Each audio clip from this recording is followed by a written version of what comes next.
Oh, Does anyone have any opinions upon these? Huh? Like using it for what? Well, I guess if somebody reclines in front of you, it Hmm. becomes an issue. It So can, depending on the there, plane, I suppose, right? yeah. Also, I apparently, some people get pissed off if you do or do not open or close your window on a plane. It's just anybody have any strong plane feelings? I know Reddit does, but I don't really care. But what about you? I want to know about you. I've only been on one flight, and yeah, I had other issues. My only pet peeve are if you're in like a plane and you're in one of the if you're in a row that's got 3 seats, and most of them do nowadays. Uh, if you are in the window or the aisle and you want to take up 2 armrests, fuck you, is what I say. Like if you're the guy in the middle, you should get 2 armrests because you have no place to lean or go to. And like if I you could got see like that. some I guy at could the agree with window that. who's like, "Oh, I'm looking out the window all the time. I got the best view," and then he takes your armrest, it's like lean over to the right, buddy. I can't That's remember my only who thing. had. No, I totally agree with that. I can't remember which comedian had like a really funny rant about that. I can't remember if it was Bill Burr or if it was Larry David, but I can envision either of them having that Yeah, exact same opinion and I losing don't it know on if I've someone. I don't know if I've ever heard a bit on it, but it just Pet, made me think because I've flown a lot, like especially when I used to do like entertainment gigs. I was all over the place, and how Was do that you feel Seinfeld about a big airplane guy? what about reclining? that never bothered me. Well, I guess there's a big, you're an asshole if you recline because it like ruins Hmm. the person behind you's experience. I mean, I don't know how. It's not like the They seats didn't go want me to back very recline. They far. shouldn't have made the seats reclinable. I Well, know. if they I mean, can't use their table if someone's reclining, then I that think could be that a. is that might be a design flaw on certain planes. I've never noticed that. Like I've had like snacks and stuff on the table, and like I've had They should people have sprung for recline. first class then. Not my problem. Yes, I guess that's some people find it rude that somebody would recline. Or some people find that the airlines But they claim that the airlines are double selling the space because like your knee space is then invaded by the person in front of you. but if someone's paying for a seat with the expectation of being able to nap or sleep, Yeah. then they should be able to recline. And if everybody reclined, it wouldn't matter. But Yeah. Even if you don't recline, like I usually don't, and the people in front of me Oh, have, I'm with and you. I'm not a small guy, so like it's never. I don't see like why people would freak out about that. I'm wondering who I is guess it depends and on how why. long the flight is. If you're on like a 20-hour flight to New Zealand, then yeah. Well, you're gonna go stir Either way is crazy. going to be annoying. Yeah. see, I personally feel like I've had more of the experience where even if someone's reclined, my tray worked fine. So Yeah. like I don't really, that none of these are my personal angers. Uh, I put my headphones in and I sleep. So Rob, we would sit great if you would sit in the middle because I would lean against the window and go to sleep. So I'll take your armrest. yep, you can have both. I hate sitting in the middle, but I always end up there for some reason. It's because you're dad and you get the worst. That's true. When I go with my daughter, either she always wants either the aisle or the window. But that she's small, so I just lean on her side. She doesn't need it. She's either sleeping against the window or looking out the window. So like I got all sorts of room. Rouse, Okay, not enough time to get your roll 20 going. I am in. Oh, just heads Uh, up, Riles. That yeah, 11 is from the spirit totem. So that's your 11 temp. sweet. Okay, perfect. Okay, and I take it the guy on the horse is a bigger threat than the half dead dude over there. So I am going And No, to. and these you are all don't our need to worry friends. about the guy fighting Garrison right now. Yeah, these are all our friends. Okay, yeah. What is up? What is up with Adrian's corpse? That's back. I think maybe we need to do a recap before we. I like it. Yeah, I Riles is would like, I see a love guy on a that, horse over please. here, and then he's like, hold on, hold the phone. What's going on over there? That's the reaction I was looking for. It's a social encounter. It is a Social social encounter. Okay, I figured as much with Garrison. I'm winning it. Of course. So, in the last game, they spent some time in Castle Ravenloft. They met some witches. they got themselves in a little bit of trouble, but they decided not to press their luck and basically hid in their rooms all night long rather than exploring the castle. But they weren't entirely. It wasn't entirely fruitless because Esmeralda had said that she was going to try to sneak around. That she had a spell to conceal herself, and she was going whether or not anybody else was. And while the group was kind of messing with these witches upstairs and talking to um, one of Strahd's thralls, this vampire named Escher, whose room you guys borrowed. So when you first got up there, Escher was lounging about in this suite in the upstairs of Castle Ravenloft, one of like the finest rooms that's still available inside the castle itself. And he was instructed by Strahd to basically go sleep with the familiars, which the group later learned were basically a bunch of familiars that belonged to the hags upstairs that had taken over this one room, which was like the worst cat lady room you ever maybe witnessed. There's just familiars in there pooping all over everything, and the room was a wreck. That was actually a pretty dig from Strahd, putting him there, or trying to put him there. Yeah, yeah. Strahd seems to have playthings. His wives, for one, seem to kind of not like each other. It's possible that Escher was like his favorite, and it also seems maybe you didn't catch the hint there, but Strahd might be an equal opportunity sort of guy. Viking, that. love a Viking. He's playing with all the fish in the sea. He is. He is. Only straw. And Escher seemed to think that he was like Strahd's, personal like best friend. A man's man. But you guys heard, yeah, man, but Strahd, you heard Strahd basically give the order, like, send Escher to the familiar room, like as if he was kind of like annoyed with him. And Escher, for some reason, you guys decided to take pity on him and let him stay with you that night.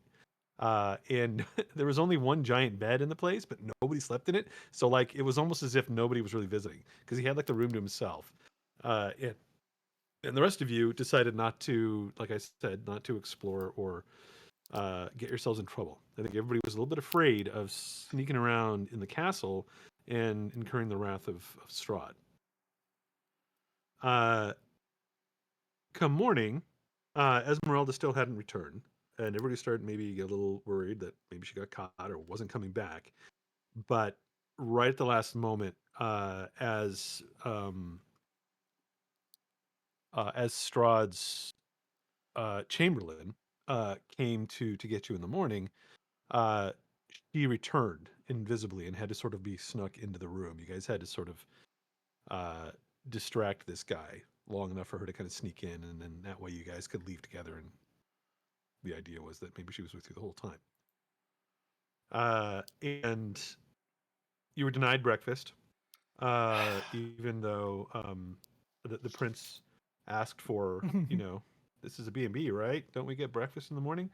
And the guy was like, no, get your own food. Terrible hosts. Terrible awful. host.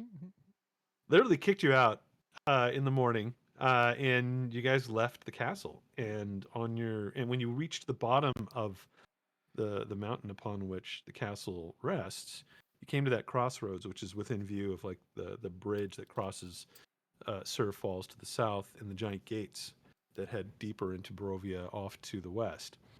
And waiting for you at the crossroads as this carriage comes and basically opens and dumps you out at the base of the hill are three figures. One, a mounted knight on horseback that you guys had encountered on that bridge over Sur Falls a couple days before. Yep. What appeared to be a corpse shambling along next to him, and the corpse of Adrian, who you guys remembered had buried back in Valaki like a week ago. I think it's been a few days. I was trying to count the number of days, and it's been a little while. And Adrian is here looking kind of dead and missing his hand still. And these three figures challenge your party, and I believe Adrian was the only one that could speak. He's the only one that had the anatomy to say anything. And had mentioned something about Argynvostolt and how they were here to seek their vengeance on you. Okay, that all makes sense. Did we ever get the book back, or is that journal long gone, Strahd? You don't have it. It Yeah. was never returned. I figured as much. You have looked through it though, so like you've Okay. had time. It's not like you're missing something huge. It's going to be more difficult if you need to make like history checks since you don't have that thing. If you encounter something that's maybe important, that book sort of gives you advantage. But that was not returned. Okay. Okay. That all makes sense. Well, in that case, I'm just going to crossbolt the stinky one, the decaying corpse over here. And Zombie run. face. That's Zombie the one we're face. just calling zombie face. Yeah. Zombie face, yeah. I'm gonna throw in a little bit of battle music and crossbow to the face, and I believe that hits. Yeah. Points of damage. 8 Yeah, it points of does. damage. Ooh, that guy's a little messed up. So Riles is gonna bolt, and then he's gonna bolt. All right. Where was my trying to find my dark Strahd music? Here it is. D&D Combat Dark. Actually, I'm gonna move closer to Garrison since he looks like he might need healing. Yeah, Garrison got a little messed up. Yeah. Okay, so I think I can run. Yeah, I can run right there. That's where I'll run. Some people in your group, when these guys attack, they seem to focus on certain individuals in your group. The Dead Knight, when he first charged in, was confronted by Gretchen and Esmeralda, I think, but disengaged after the first round and rode his horse like kind of around some bushes to get to Jareth. Adrian's corpse went for Garrison, and Zombie Face over here has charged Nazoth. They seem to have kind of singled out people. Okay. I think I still have my bonus action, and if I can move, yeah, You and do. then cast the spell 30 feet. Oh, healing word 60 feet. Never mind. Yeah. But I'll do that on Garrison. And the healing word is butts. Butts. Just butts. Butts. Butts. Therapeutic. See more butts. Mm-hmm. And 5 that's points. Riles' turn. He heals your butt for 5 points. But. D&D Beyond is being weird lately, isn't it? So far, it's been fine for me. Sometimes searching has gotten troublesome. All right. Oh. Could it be the new PHP stuff? Yeah, I think so. Like it's trying to parse stuff. It's got to figure out like there's a lot more information there for it to look through. Nazoth is up. Zombie Face just got shot with a bolt. Just like looks at Riles, but seems to be focused on you. He still has his reaction, right? I believe so. I don't think he's taken one. And why does this flag on me again? You have a bardic, I believe. Oh. Okay. Yeah, Riles gave out. I think. Lucky, check your character sheet real quick and see if there's a couple of bardics marked off. I think I gave out a couple. I'm gonna pull out and take the reaction hit. All right, punch to the face. AC 22. That hits. Let's see here. Why has it got 2 damages? Is it? It has 2 damages because it has sworn some vengeance. And you will take both those. 11 bludgeoning plus another 16 bludgeoning. This thing hits you even harder than it does normally.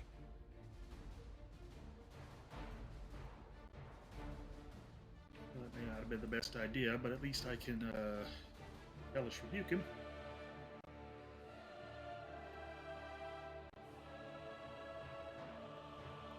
All right, let's roll a dex save. DC 15 manages to evade some of it. Takes 7 points. He's scorched. He's shot. Then I hit him with He's my blasted. 2 eldritches. All right. My 1 eldritch. That will miss. That will hit. 10 points of damage. Your bones crack. And he stumbles. It does not fall yet. Will this guy die? It's my turn. All right. Ooh, and Zombie Face is up. Zombie Face ain't sticking around with this wolf. He charges Nazoth again. The wolf can take an attack of opportunity. Okay.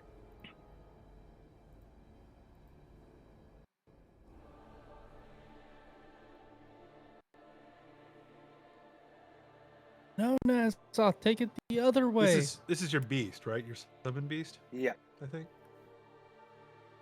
That's a hit. And it's a D8 plus 2. I think it's a D6 plus. Is it a D8? D8 plus 6.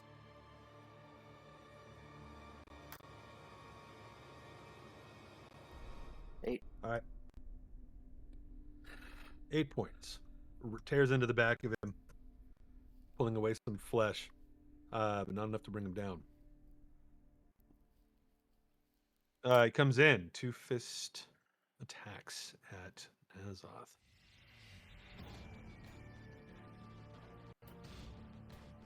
One. Knocks him unconscious in the first blow. And then punches down with advantage. Oh, snap. I don't think it's going to kill you, but it is definitely going to mess you up. Well, I mean, that wouldn't do that. The first hit, so that's just useless right there. That first hit just Puts you into 2 death saving throws, though. Wait, what? Since when? If you're unconscious and you get hit by a melee attack, it's an he crit, but it's normally an automatic crit, and it takes you down 2 death saving throws. Well, Is that a new rule? decline the crit? Been there.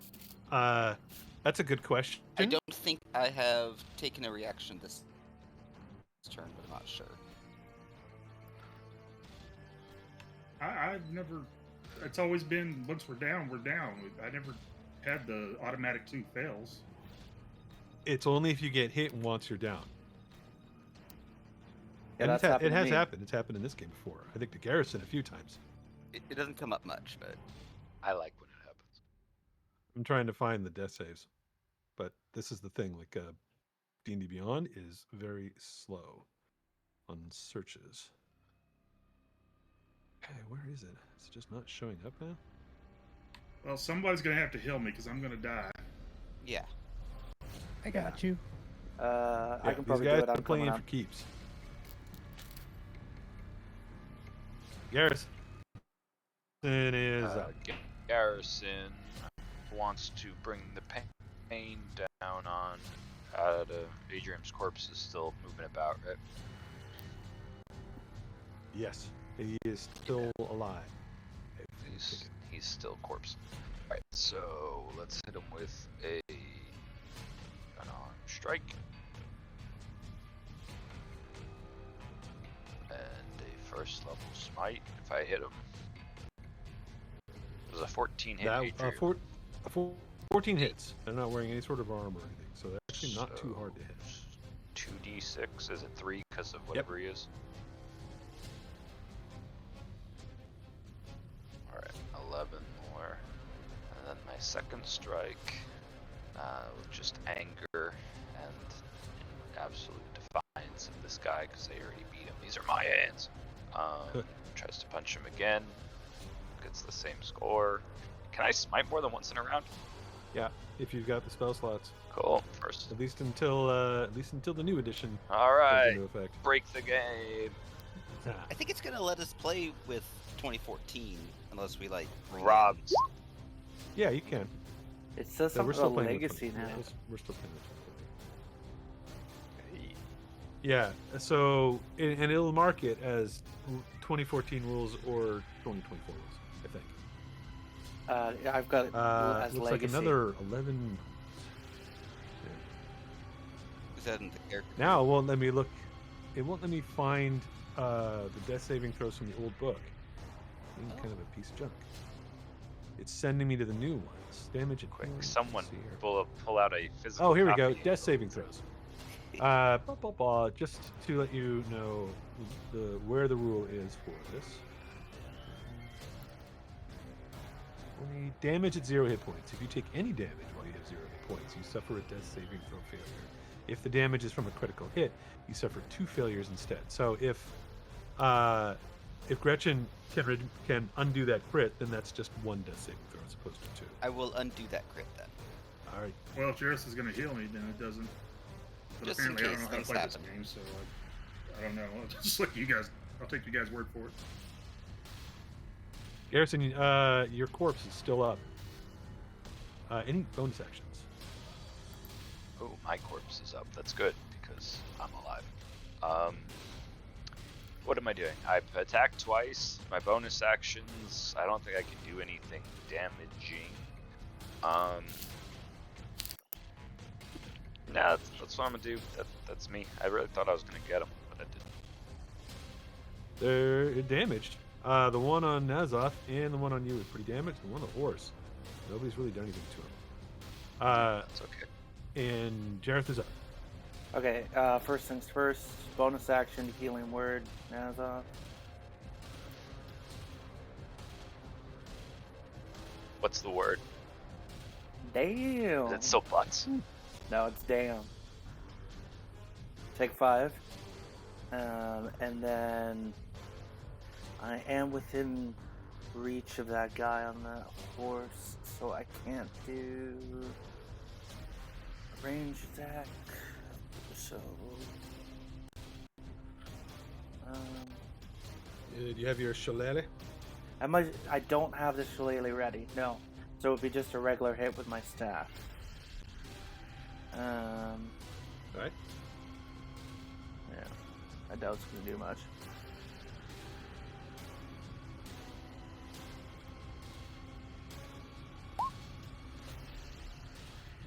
$15. That doesn't actually hit. This one has actually some armor on, and it just bounces off some chainmail that he's wearing. Okay. Well, that's a doggy time. yeah. So I'll move over. And then, well, actually, I'll move over here. So I have pack tactics and get advantage. And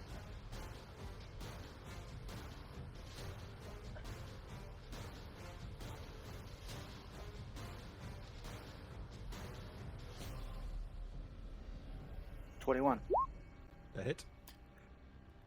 1d8 plus 6. 9. 9 points.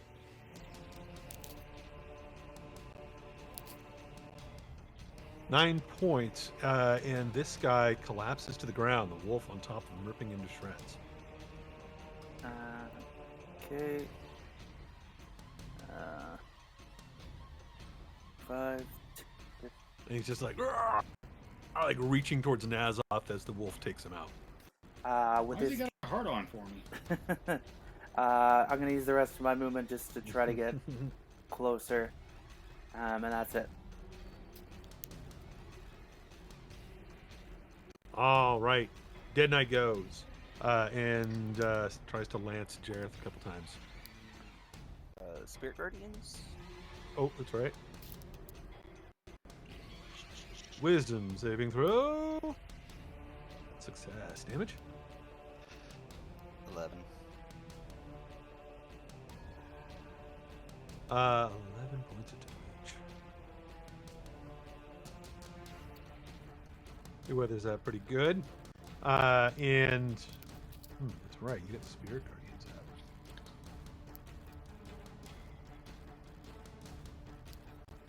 Maybe I'll switch a little. It's gonna throw an attack.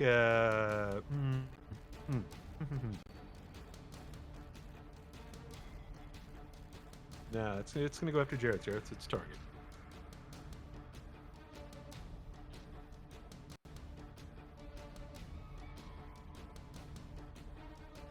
All right, Lance 1. Ooh, crit. This is not gonna be good. My reaction's been used up. I'm sorry. That's fine.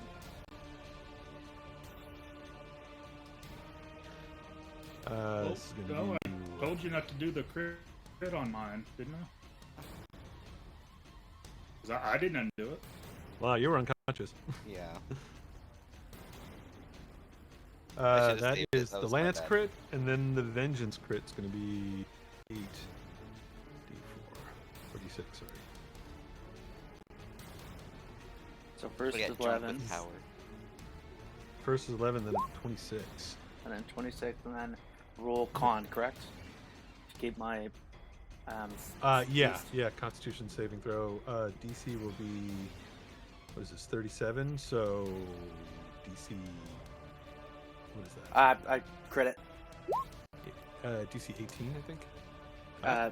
Natural 20 plus And 2. then stabs again, and that fumbles. Yeah, you're all right. The second one does not hit. And then his horse, he rears his horse, and it pulls away from the spirit guardians. 10. I don't have. Do we get attack of opportunity? Gareth, I think, does. Alright. Yeah, this thing can move really far, so it literally just goes out here, and then it just burns rubber like around the tree here.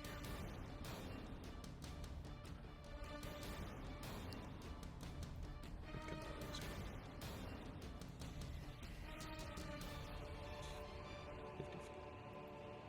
Jeez.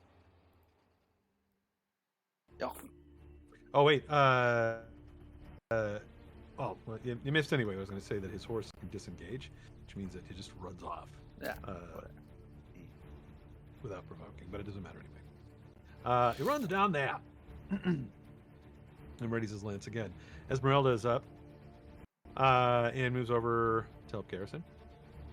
Sorry, where did he run? I kind of lost him. To the south. Just to the south, okay. Ah,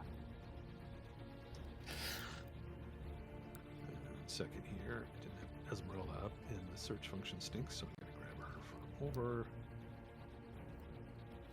here.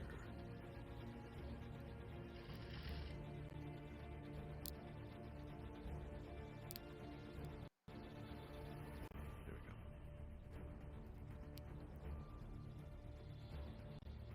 we go. 2 rapiers, 2 hits, and a hand axe. Will hit as well. 13, 6, 9. Oh, that's a lot of damage. 19, 9, 28 damage.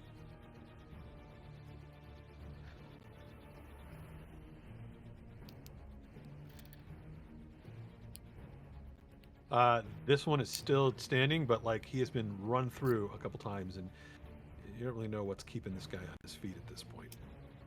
I mean, he was already a dead corpse, so they don't need much, but like he's taking a ton of damage. Gretchen is up. All right. Let's go ahead and heal Nazoth. Well, no, he'll. You're definitely lowest health. Well, yeah, that's true. They can at least survive one hit. You cannot. Let's go ahead and do a second level Cure Wounds.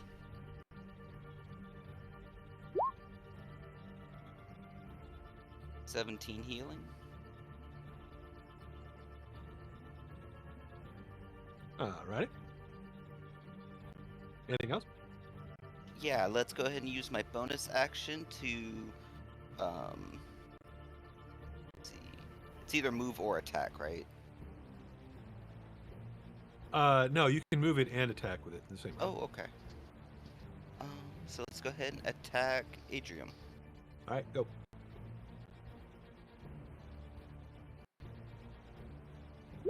Six Slash damage. cuts right through his neck, and he falls. Only had a couple hit points left. Gurgling. I will have my vengeance. As he collapses to the ground.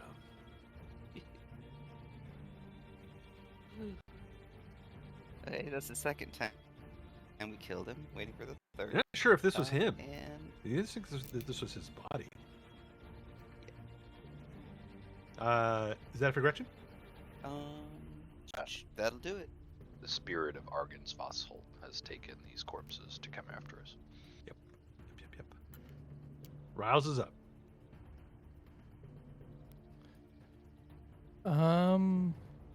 Okay. Well, I don't think we should chase after that skeleton guy. He's all bones, no brain. So, Adrian's dead. Yeah, but he's got that sword. He's got the sword, the skeleton. Or what was it? The skeleton or the knight that was? I don't think. Are you this talking guy's about got the it. I'm sword sorry, that this guy. No, he has a lance, like kind of like a rusty lance. Oh, okay. Never mind. Yeah, Rouse. I don't know if Rouse thinks it's worth chasing after a rusty lance. So, who needs healing? Azoth? He's still the lowest, or Jareth? Who's got lower? I can't see. You guys are. Okay, still Nazoth. All right. That's Get ready for a healing word, and the healing word is boop. And Brow's just like boop, some on the nose. I thought you said poop. Poop would be funny, but from butt. But now it's boop.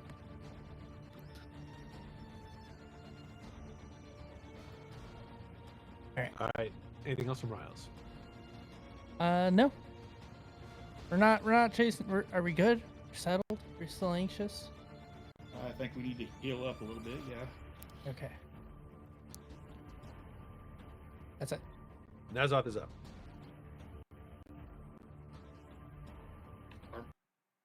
We still in initiative? Yeah, this guy's not gone. Well, Is he still fighting? I wave at him then. You wave at him. Yeah, because I'm not. If we're not going after him, so yeah, I pass my turn. He is not running away. I should tell you right now. No, he is held up around the tree and is wheeling his horse around, lance ready to bear. Oh, What? I can't. Yeah, he's not fleeing. He just moved away from the spirit guardians. We need Bimothy here well, to in that panic. case, I will sideways move to get into line of sight of him. Are we all Can in I like see him from fireball there? distance? Fireball distance. Yeah, I mean, we're all like- within each other. Yeah, Half of you. that's good. Can I see him from here? Yeah.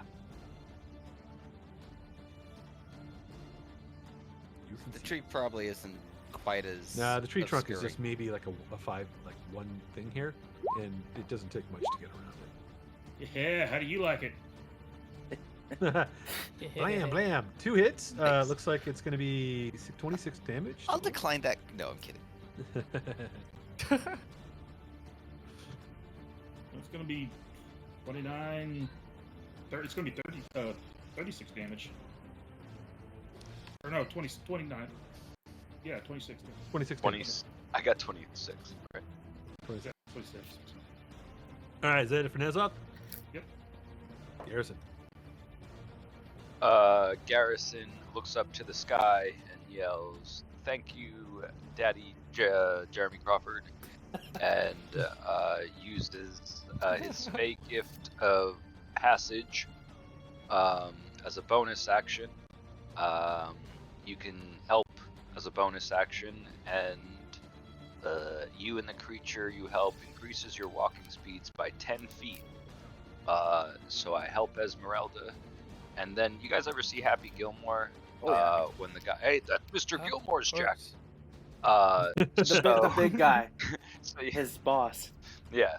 So he just starts running. 30, 60 would be my regular movement. 65 now gets me over to the guy with the horsey. Jesus. That's with a dash. Holy snap! It's with a dash, and 5 of the 10 extra feet I was rewarded for being Jeremy's favorite. Bullshit of the many. All right. You give Esmeralda a high five and just sprint off, because that's how it works apparently. She's like, what the fuck? That's Gretchen's Spy Jack. behind you.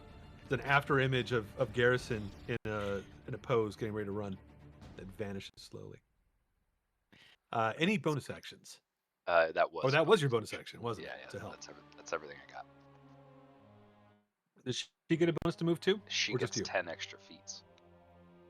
10 extra feet. All right, I'm going to take Great Weapon Master. I'm going to take Tough 5 times. Thanks, Jeremy. All right, Jareth is up. All right. Move 30 feet. And I should be able to see him now, right? Oh, yeah. Okay. You can. So then I'm going to cast Ice Knife at him. Okay. Come on. Is that going to blast on Garrison, too? It shouldn't. Worth It's it. only 5 feet. Encompasses.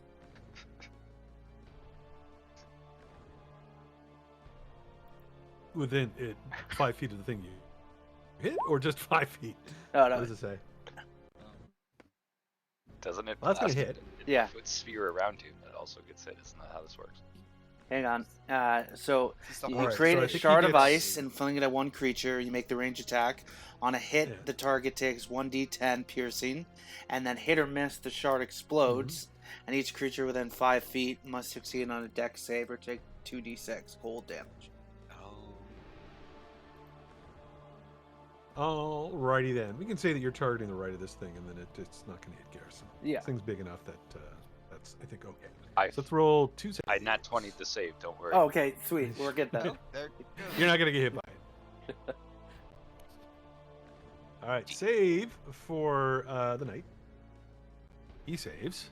And save for the horse he ran in on, which is, I think, a +1 to this. Fumbles. 11 points to his mount. Frost runs Do up cold things care its about legs. dead things care about cold?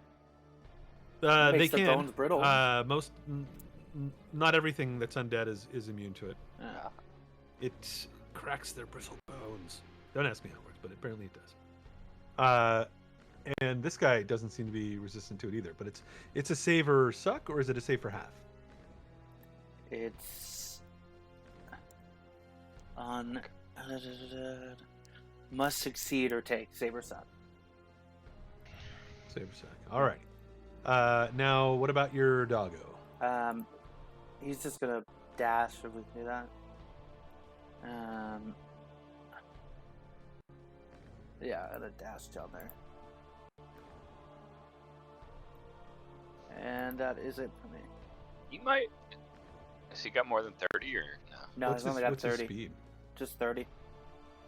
Oh, Yeah. he's So not a real dash wolf, it's 60. like 50. No, unfortunately not. All right. The only thing that's got more speed is if it was a flying creature, but I don't have that. I'm not correct level yet to have flying. All right, the Dead Knight goes next. He kicks his undead horse and uses Fortune of the One, which just means that he can disengage with his horse and just,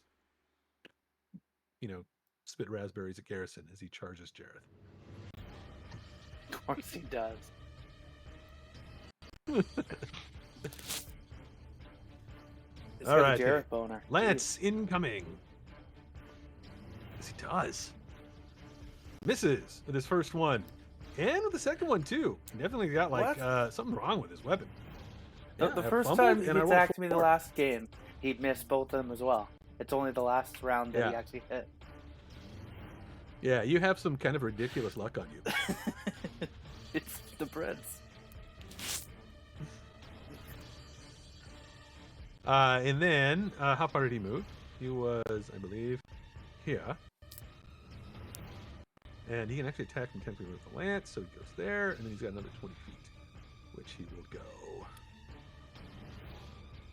He would technically go off the map if he could, but he can't. Do it, Rob. Nah, I'm gonna go down this way. Move back this way over towards the doggo. Did he no not map get- contain your imagination? The Was he dog's not hiding. close enough the dog for is me in the to bushes. make a reaction? His mount is disengaging. Ah. That's when you're mounted. Your mount can Oh, kind of yeah. do dash, disengage, or something. So Okay. you know what? What I'm gonna do? I'm gonna move everybody on the map over a little bit.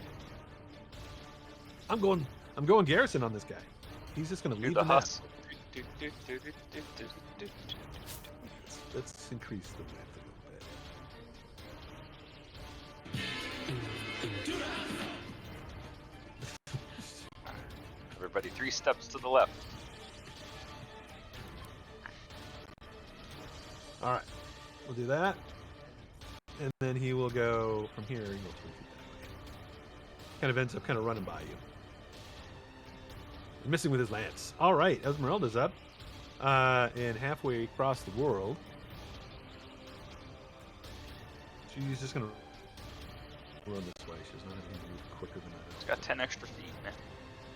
Yeah, she can move 80 with a dash. But she can get over here almost to it. She's there.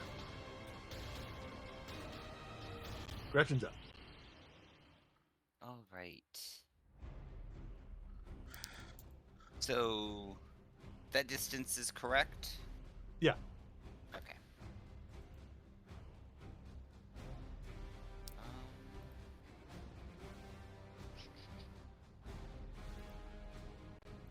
I'm gonna move 30.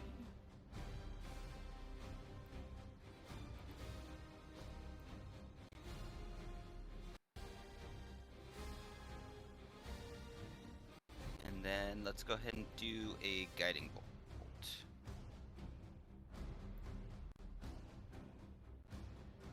Go for it.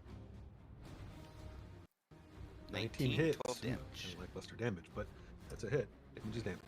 And he's glowing for a round. I'll put a little blue on him. Next attack has advantage. Oh, look, he's glowing.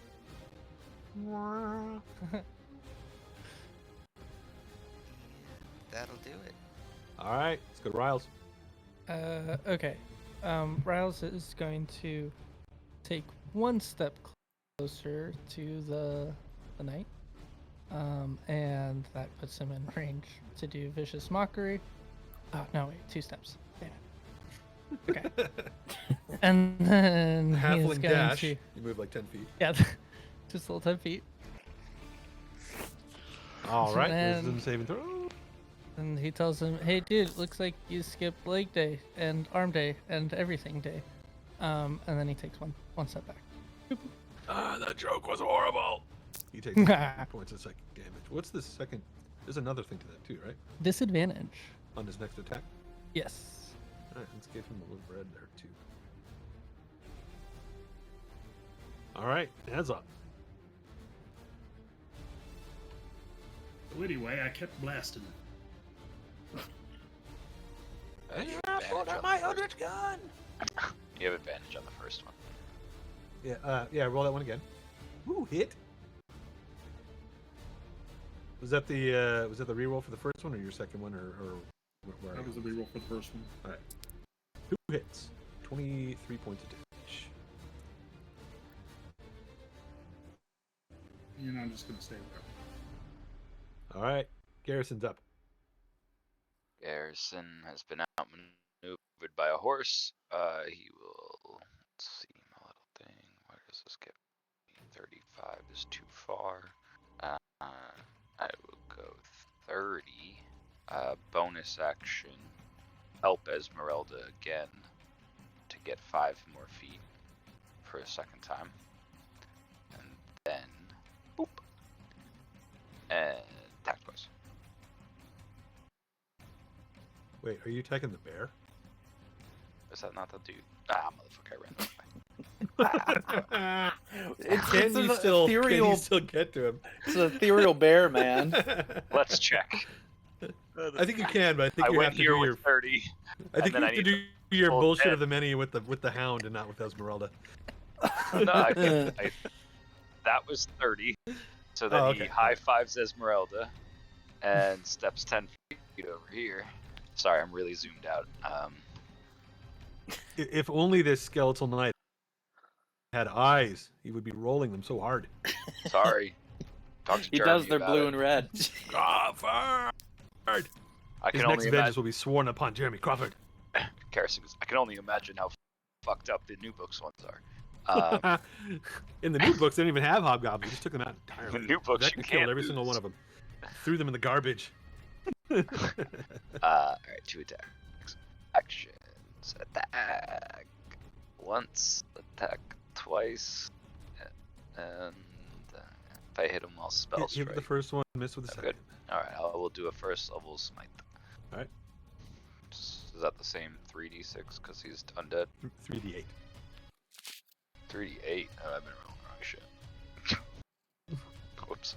Hobgoblins roll 3d6. I gotta get another one. 1d8 and There you go, 18 damage. Alright, this guy's looking a little messed up now, too. His mouth opens, just like... Seems still focused on Jareth, and only annoyed with the Hobgoblin. Is that it for Garrison? That's right. bonus. Yeah, that's dash, everything. Dash, boner action, and then Smitey Smite. Alright, Jareth is up. Esmeralda has advantage to her help. I'm gonna use cantrip and Esmeralda has advantage on what? I don't know. I helped her with my bonus action. I don't think that's gonna hit. It will not, because somebody already took advantage of the advantage, and Esmeralda's is just for her, I think. Okay.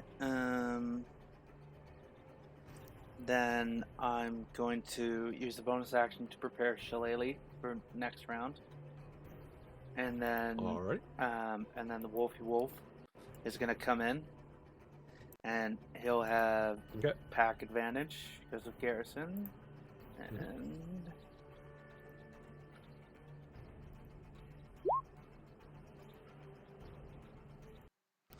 26.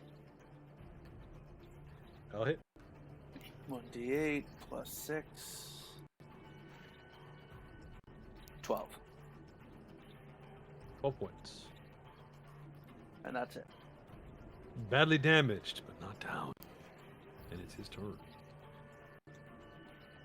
Jareth is already within range of his lance, so he'll just lance twice and probably fumble twice because this guy's cursed. Please. The first one's a disadvantage too, right? Well, 10 minutes. I'll roll again to see how bad it is. Oh, thank God. It would have been correct. Second attack. Oh! Crit! Uh-oh. Rob, if you roll another d20 and you get a 20, Jared just dies. This is going to be bad as it is already, because he's got 29 hit points, and this is a crit with his vengeance. So his lance is going to do 17, and then his vengeance is going to do 8d6. Ones. Oh wait, was there a crit? I'm sorry, I wasn't. Yeah, paying there attention was. For a second. How many times can you I do that, by the decline way? it. How many times can you do that? I can do that 4 times per long rest.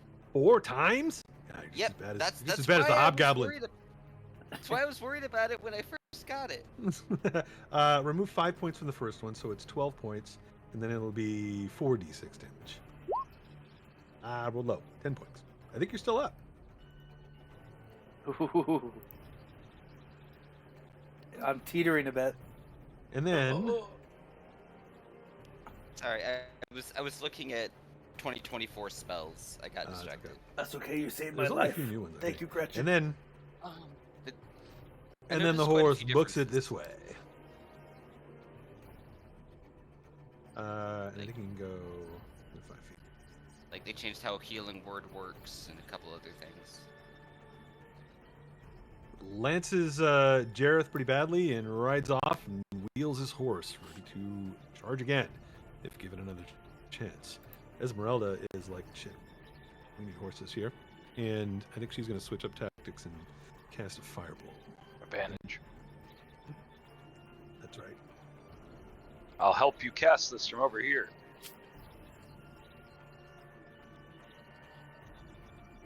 Still misses, unfortunately. Damn it, figure it out. Now run over there with your extra 10 feet. She is going to move to... Doesn't matter. This guy moves so fast. She's going to take us. She's going to move over next to Gretchen, I think, like over here. Just stay in the Spirit Guardians. Take a central position. All right, Gretchen's up. All right. Let's see. Let's go ahead and do another guiding bolt, but I want to do some damage. Let's upcast this to 3rd level. Oh, all right.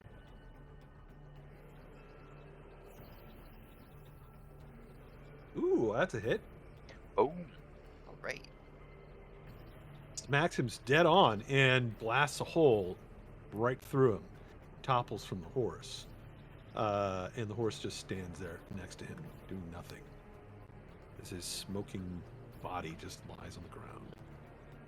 Battle is over. Woohoo! My Thank shot. God, Riles did not know what to do next, anyways. You now just have an undead horse that's standing over there right off the road to Castle Dibs. Ravenloft. Oh yeah, that's so fitting for you. That's all. Nazal, can you ride that horse?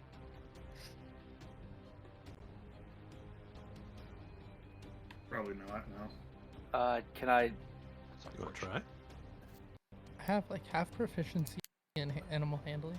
Would it It's not understand an me? animal. It is an undead horse. Oh, Oh, so it wouldn't No. understand me. Damn it. I'd have to have speak with animals and speak with undead, right? Are we out of initiative now? Yeah, probably.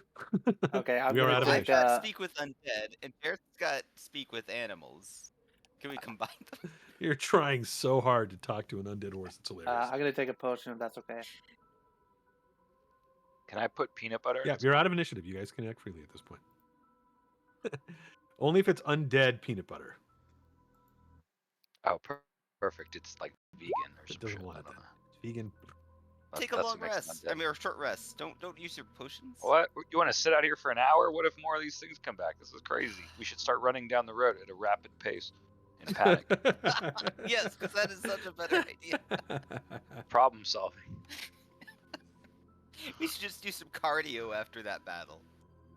That's right. Everyone wound yourself.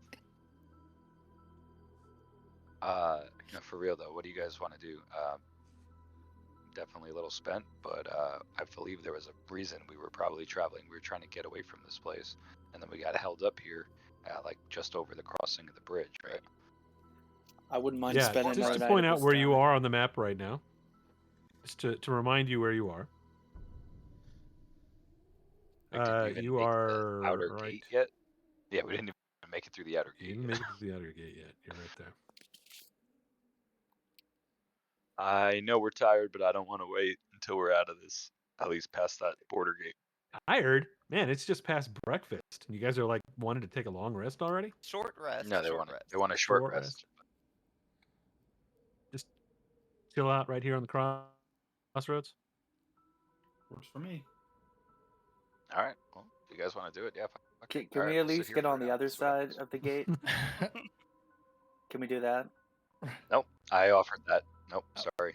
no, Riles Tried- wants to go, tried but he's like the only one who hasn't taken a single hit. Oh wait, Gretchen hasn't No. taken a hit either. I used some No, spells. these but guys I are focused on I gained a individuals, couple it back. seemed. So we're taking a short rest here. Short rest, get rid of exhaustion, or only long rest? Long think rest. just- Oh, no, short. So if it's exhaustion from being knocked to 0, you can recover that on a short rest. You recover one of them on a short rest and then another one on a long rest.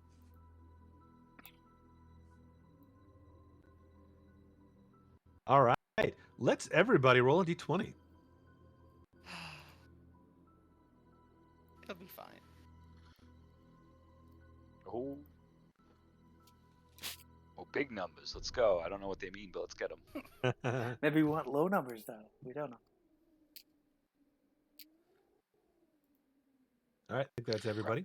You guys sit on the road here in the morning. Castle Ravenloft kind of looming above you. This thunder clouds occasionally dashing the skies with lightning. This massive gate the other direction that leads deeper into the lands of Barovia. To the south, you can hear and see maybe a little bit of the mists of Sur Falls. Standing to your north, just up the road, that undead horse doesn't move. The whole time you rest, it just stands there. Occasionally, a little bit of wind makes a jingle sound in its harness. The bodies of your enemies lie about as well. Do you do anything about that?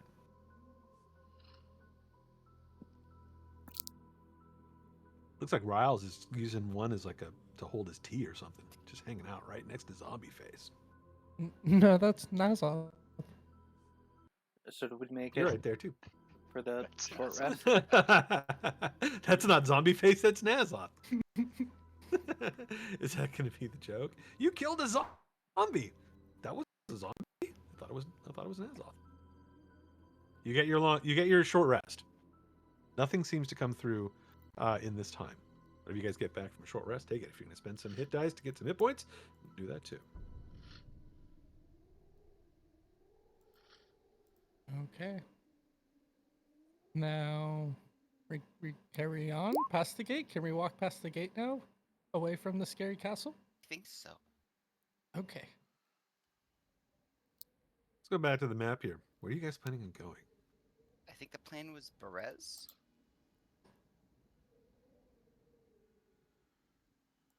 Or am I wrong? I don't know. Yeah, I believe we were supposed to be going to the ruins of Berez. Now, there are two things. We know that the hags are in the bone grinder and bothering us, and Argan's Vassal Knights are bothering us. I don't know if we want to try to deal with that. I believe the Argan's Vassal are always going to reincarnate, and apparently are just going to be against us forever. So I don't know Until if we there's bring anything the light really, there. yeah, which involves the castle again. So we might need to circumvent that. But I believe we were going to the ruins of Berez. Now that we are away from far enough, I would like to talk to Esmeralda about what she possibly found in Ravenloft. Our biggest reason to go in there was one of the cards said that there was a place of religious significance that was like destroyed, or something along the lines exactly.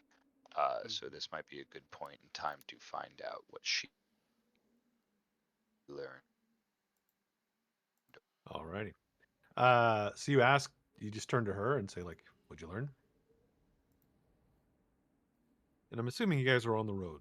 Uh, You're still within sight of Castle Ravenloft at the moment. When you turn to ask her, she kind of holds up a finger and kind of is looking around. And she says, not here. Not this close to the castle. I think he's got eyes everywhere. And he may not know, at least I hope, he doesn't know that I was snooping around. But as you guys pass through the gate, this big giant walled gate, and head west, once you guys are kind of out in the open, she's looking around, and you see her kind of like checking the skies and like the hills around you. Um, she says, "I learned a few things while I was there, and what I tell you, I think you should be very careful about repeating. I have a spell that is protecting me from being scryed upon, but I don't have enough magic to protect all of you with it. So if you begin speaking about this, and he's watching, and it's possible that he's watching quite often, he could learn that we've learned some things about his stronghold." Duly noted. No repeating.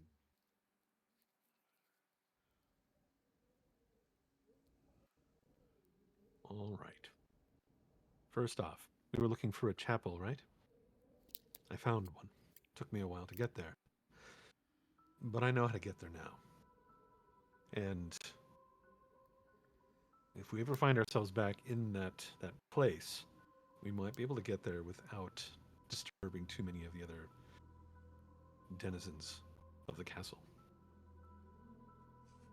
Let me, real quick, tell you kind of like where it was. Was it that building we thought it But was? let Or no? me. It is not exactly that. So I'm going to go to, real quick. Go back to the castle. Let me see if she has a spell real quick that might be able to help with this. Stick in the sand. Yeah, but she doesn't want to do that because if you guys are being like scryed upon, she's got to kind of verbally tell you like what it is Well, maybe this that can you wait. found. Riles, before bed, are you able to pop up one of that fancy huts you have? Oh yeah. So maybe But as long as we make it and you have the resources, we wait till that point and she can, right? Would that work? I can also do it as a ritual, but it'll take what? That's 10 I don't know how hour? long it takes it as a ritual. I think it takes a minute to cast, so it's like 11 minutes or something like that. Okay. So that's up to Can you. we If you want to do that? as a ritual, you could find a place off the road here and hold up. Shall we? Ooh, Raz, I've always wanted to see what's inside here. Okay.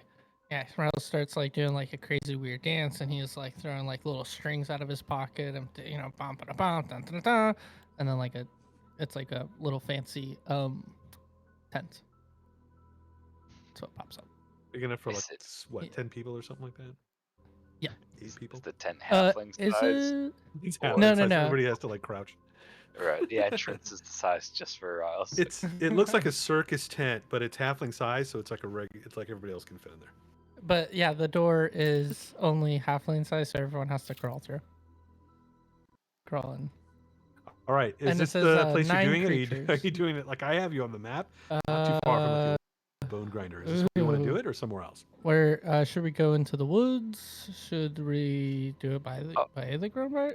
Oh wait, Is that it bad? looks like there's like a nice mill over there. Maybe we should do it there. I'll just go to my house and do it. Has great vibes. Are we going to be going to Perez Overland, or are we going to take the roads?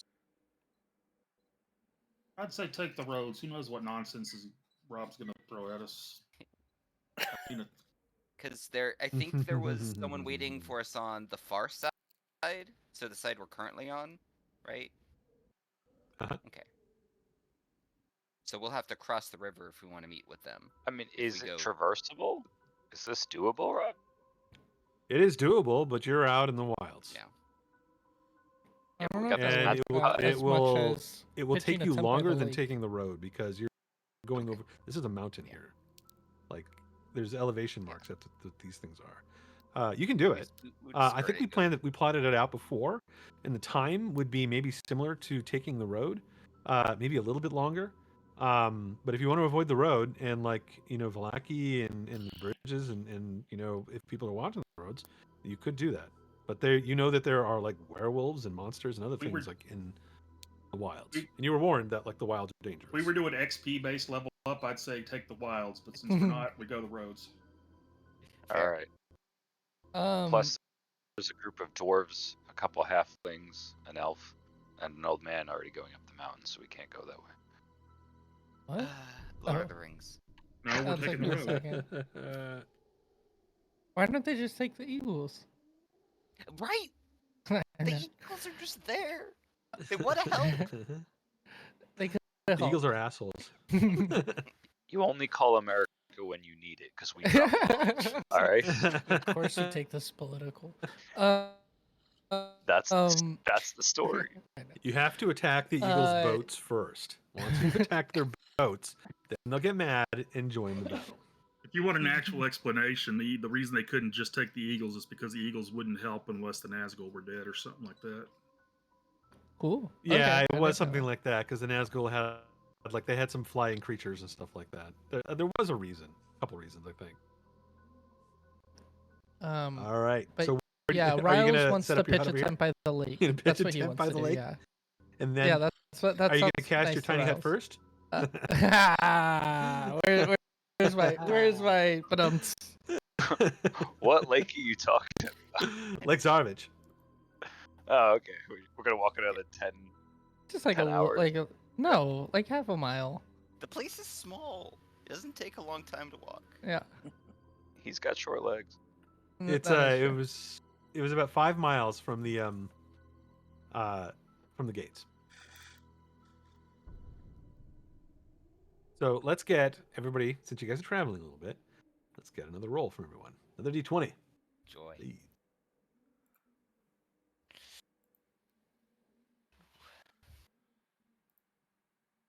Oh, we got lots of lows.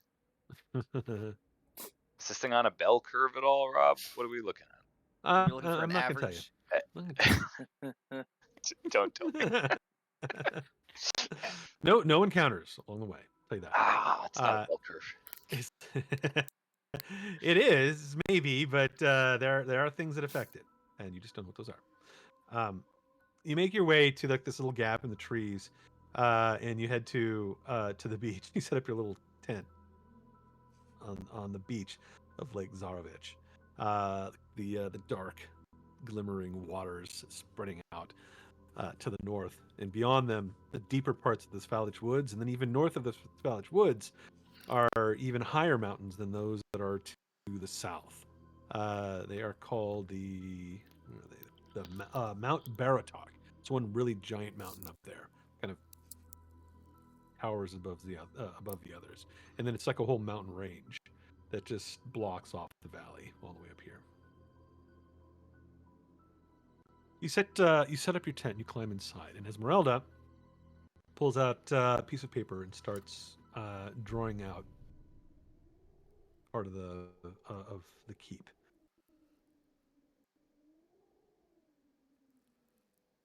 First of all, we're going to move you guys to this map. We're going to use this to kind of show where things are. And I'm going to reveal the whole thing because she got a look at it from the walls and kind of went around it first. Do, do, do, do, do. Just for point of reference, can you show us And where the we were opens up. sleeping? Yeah, I will. I just had to open up. I had to remove all the darkness. God, So you were right. It is huge. you guys are sleeping in the tower here, like 2 levels below this. This is where when Gretchen and Esmeralda and Garrison climbed to the roof. On the level above where you were, above your Escher's apartments, there were the witches, and then a level above that was this open area here. There was a walkway that went across to another tower that rose another maybe 60, 70 feet or so above this tower, and then there's this tower which is I think the tallest spire of Ravenloft. I think I'm going to give you a picture here, sort of a. I think there's one here that will. Yeah. All right. Hold on one second. I'm going to put this. This is sort of like a cutaway viewing of Castle Ravenloft. I don't think it really reveals anything that we're not already talking about, but it will give you an idea of like elevations and stuff like that. It's going to be over in Discord.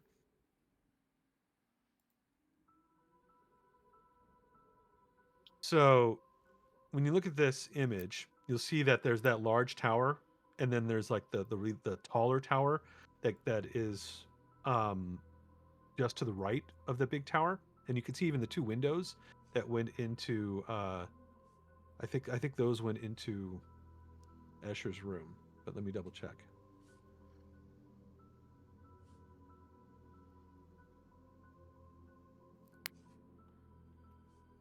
Yeah, I No, believe those were those windows actually go to the witches' rooms. Oh, so we were on the floor below that. Yeah, I believe you're below that. Yeah, those 2 windows go into the witches' like laboratory. There's another set of windows that's 1 level lower, and to the left of those, just around the curve. You can't see them because of the angle of this image, but they're to the left and around on the lower level, right above the rooftops.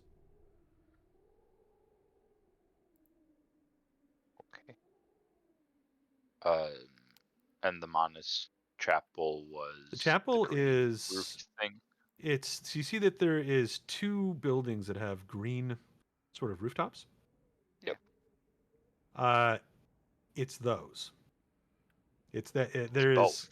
there's so the larger green rooftop is the central chapel, and then there are lower parts of the chapel that stick out. So every area that has those green roofs is the chapel area, which you Okay. couldn't really see because it was lower than you were and behind the towers, and you never went out onto the walkway really to look. You might have been able to see it a little bit from here. Are we in the right place on Roll20? Hold on. Yeah. So I'll try to focus ping. That'll be better. You guys never went out onto this opening, like this walkway that stretches between the 2 towers, but but you might have had a chance to sort of see it if you did go out there. And Esmeralda did. She went almost into the side into this tower, but she stopped at the edge and decided not to go that way because that there was something weird going on in there. She heard something that sounded like a heartbeat inside that tower. There was a strange red light that filled it. It was open, but she got sort of a bad feeling by just getting close to it, and didn't want to go in there without like a group of people. She felt like there was something important in there, but doesn't really know what it is. But she could see like this area from there. She didn't know that that was the chapel at the time, but when she went downstairs a little bit later, and let me. She can't draw out the entire castle for you, but she can tell you how it is that she made her way to the chapel. Uh, she went down one level on the stairs that you guys are taking, and went into a passageway. But the passageway was filled with rats. And she decided that it was probably not a good idea to. There were like swarms of them, like multiple swarms of rats, kind of hiding out near this door. So she avoided that and went down another level. And went through a door that Jareth had gone through before, where there was a guy working on all these notes. She was invisible at the time, and this guy didn't see her. And even though he saw the door open, he sort of pretended as if like he didn't see anything. And she was able to kind of like walk through that room quietly and through a far door. And it didn't seem like this guy could see her. She's not sure if the guy heard her or not, but he made no. He didn't do anything that gave her the idea that he did. Obviously, he saw the doors open, but kind of ignored it. In the room beyond him, there was like a throne room, and uh, the throne room itself had some stairs that went down, but it also had some double doors that entered into a small hallway. And she sort of backtracked around. She found there was a corridor beyond that stretched both to like to the north and the south. And at the edge of the hall, at the end of each halls, floating in the darkness were these humanoid skeletons clad in rusted armor. They didn't seem to have the ability to notice her. At least they didn't take any action when the door opened or when she stepped into the room. And there was another pair of doors on the other side of the hallway that she went through, and found a long hallway in there that was about 20 feet wide, and maybe almost like 20 feet tall. Uh, in that hallway, she discovered what she describes as not necessarily a trap, but a somebody had rigged up in that room a mannequin that looked like Strahd, and it was dangling in the darkness above. There's webs covering the room, this hallway, and when she stepped in, her senses were keen enough to see this thing kind of above, and it seemed to be sort of stretched on some sort of a pulley system to pull it down the hallway. And she suspects that it was just meant to be a deterrent of some kind.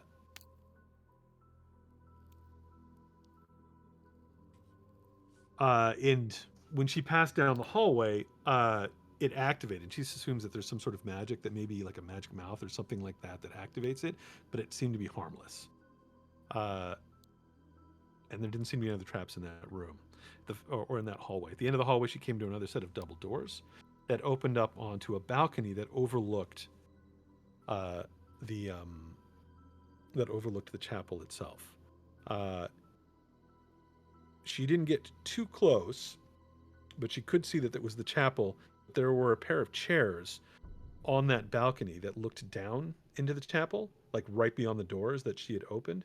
And there were two figures sitting in the chairs. They were like the chairs are almost throne-like, as she describes it. And they were facing like kind of from the balcony, almost as if like the balcony was like a theater balcony, like looking down into the chapel below. He was able to kind of get up and like see over them a little bit into the chapel, which was a wreck. But these figures, they she thinks that they were either zombies or something worse, but she's not sure. They were motionless, but they did move when she got close. There was a little bit of noise that she had made, and it seemed as if they were aware. They didn't get up out of their chairs, but it sort of freaked her out a little bit, and she didn't want to sort of press like attacking these things might have drawn in something else, so she didn't mess with them. But this balcony looked down onto the into a chapel that seemed to be in disrepair. She saw that there was also a body in the chapel itself, over near. Um, sorry, let me go to that real quick and give you a better description.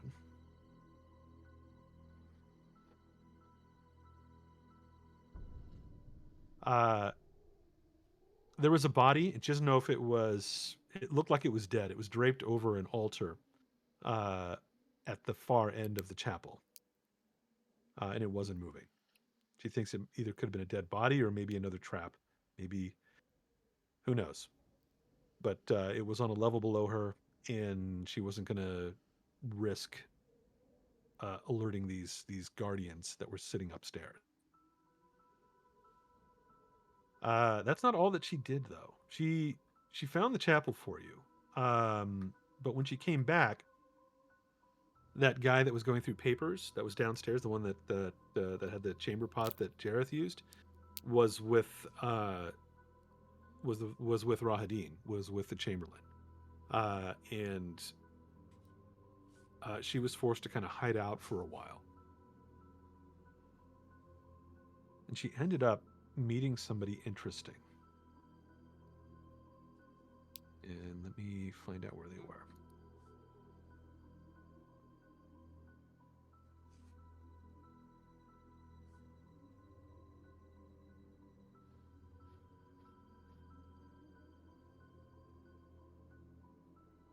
This castle's very big, and I got to remember which way she went. Oh, okay. I think this is it. She, since she was sort of forced to wait for him to leave, she ended up looking around a little bit, and back in that hallway where the two like ghosts or the skeletons were floating above the ground, she discovered that there was a secret door at the end of one of those hallways that led to a passage and stairs that that went up, and she thought that that might be another way to get back to your level, but instead it opened up into a bedroom where a child was sitting on a bed. Um, Child. yeah, a little girl. Not good. And because of where the door opened up, it was like 3 or 4 feet away from this bed and right next to this child. And Esmeralda was sort of like forced into kind of an encounter. But this girl seemed to be alive, for one. Uh, she doesn't know if she was charmed or enthralled by Strahd or the other vampires. Uh, but she was maybe about, let me see, what was she?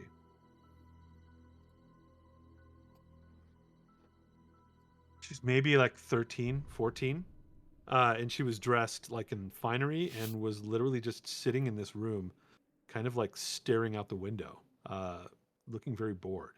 And when the door opened, uh, she didn't seem to be afraid. She just kind of turned, and even though she couldn't see Esmeralda because of the invisibility, she started talking to Esmeralda as if maybe there was a ghost or something there.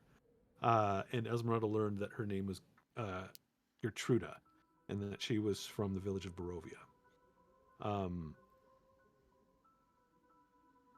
He's been apparently in the castle for a while, and asked if she could go outside, but Esmeralda didn't really want to kind of like reveal that she wasn't supposed to be there. So this girl just thought she was talking to a ghost. She ended up kind of passing through Gertruda's room and into a couple of other chambers, but she kind of got stuck out here because she didn't really want to. She was waiting for Rahadin to leave, but he never did.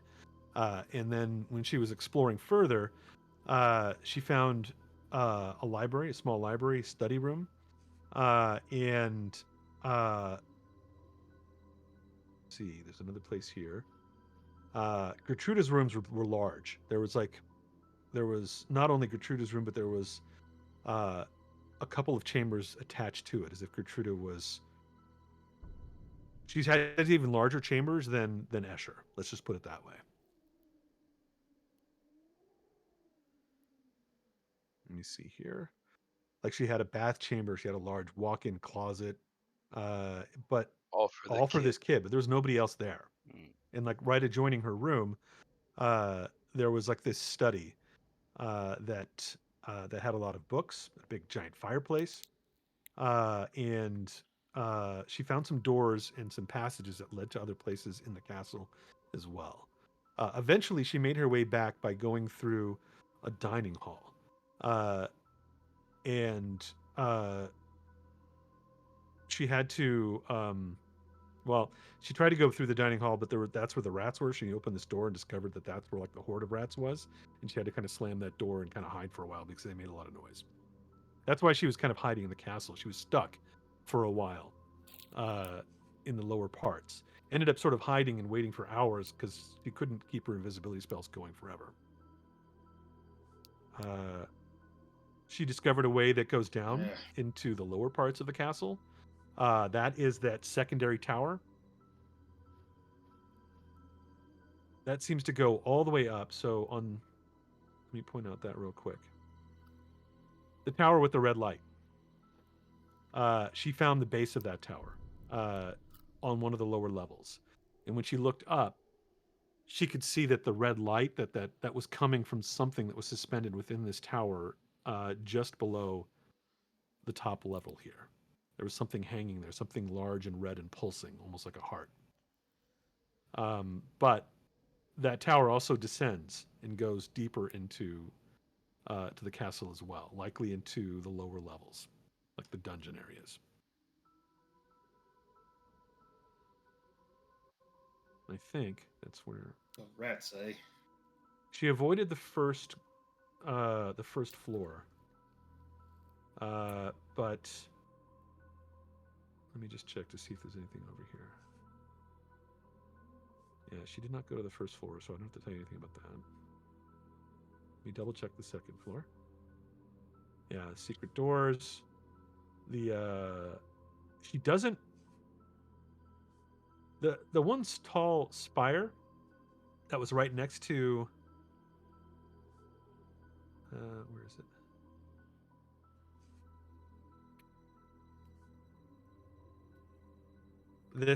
This tower here, right next to the open parapets. She never found a way into that. Not on the level below or even the level below that. And you guys have been up too. So like the only entrance to it must be deep, either on the first level or even lower.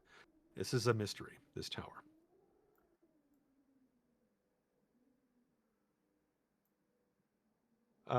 The areas, I think you can see these little like lines here on this. Can you see that over here? Little Yeah, dots, little black lines black there. dots. Yep.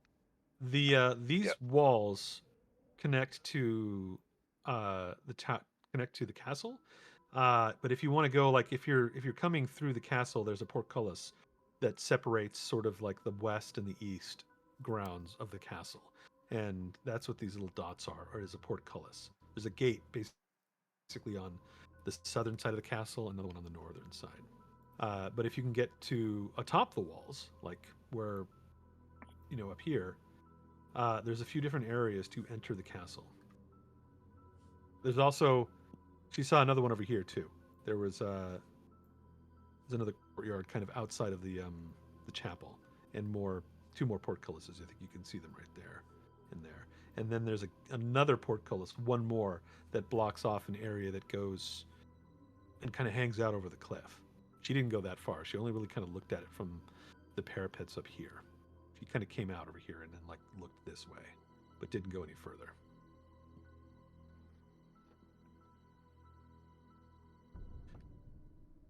Any questions? In case I missed something. There's a lot of information there to dump. The one thing that you guys were really looking for was the chapel, and she found a way to get there. But the way that she got there was coming through from the guest rooms, from Escher's room. So going there from the first floor, she's not entirely certain. You know that you would have to. You know the first floor. In fact, I'll show you the first floor real quick.